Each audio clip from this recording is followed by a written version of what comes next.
Saat ini, hukum karma sepertinya sedang berjalan bagi Israel akibat kejahatan mereka di Gaza. Penduduknya kini mengalami hal yang sama dengan warga Palestina. Sebuah kejadian yang belum pernah terjadi dalam sejarah, di mana rakyat Israel kini menjadi pengungsi dan harus mengalami penderitaan berkepanjangan hingga kelaparan. Ingin tahu lebih dalam?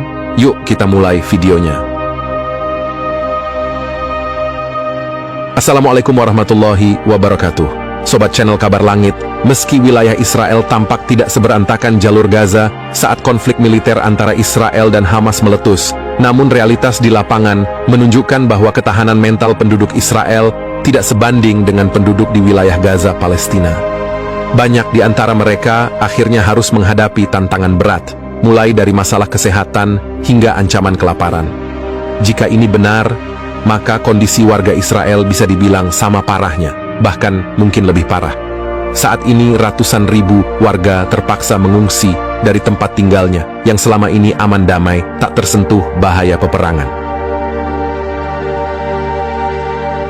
Laporan terkini dari The Wall Street Journal pada 30 Desember 2023 mengungkapkan bahwa jumlah warga Israel yang mengungsi dari wilayah pendudukan utara Palestina telah melebihi 230.000 pemukim akibat operasi Hizbullah.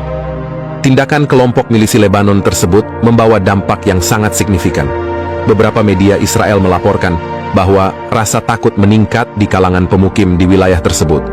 Al-Mayadin, dalam rilis yang dikutip oleh Tempo, menyebutkan bahwa selama lebih dari 80 hari, pemukiman Yahudi di utara berada dalam kecemasan karena mengantisipasi perang yang akan segera terjadi.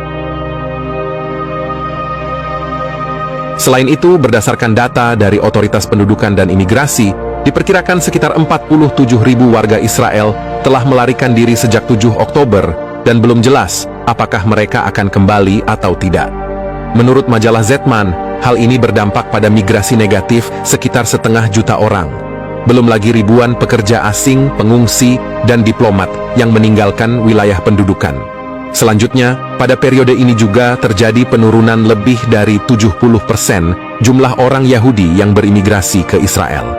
Hal ini dibuktikan berdasarkan data Kementerian Integrasi Israel yang dikumpulkan oleh Sindon. Hanya sekitar 2.000 orang yang berimigrasi ke Israel antara 7 Oktober dan 29 November.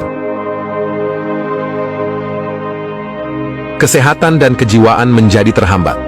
Ubidul Hakwe, Asisten Profesor Kesehatan Global di Rutgers Global Health Institute, telah melakukan penelitian tentang bagaimana kehidupan di lingkungan konflik khusus perang dapat mempengaruhi kesehatan manusia dengan menggunakan perang antara Ukraina dan Rusia sebagai salah satu contohnya. Hasil penelitian tersebut menunjukkan dampak pada kesehatan fisik. Selain itu, individu yang tinggal di zona perang diketahui memiliki risiko yang meningkat terhadap berbagai masalah kesehatan, termasuk depresi, kecemasan, gangguan stres pasca trauma, dan lainnya.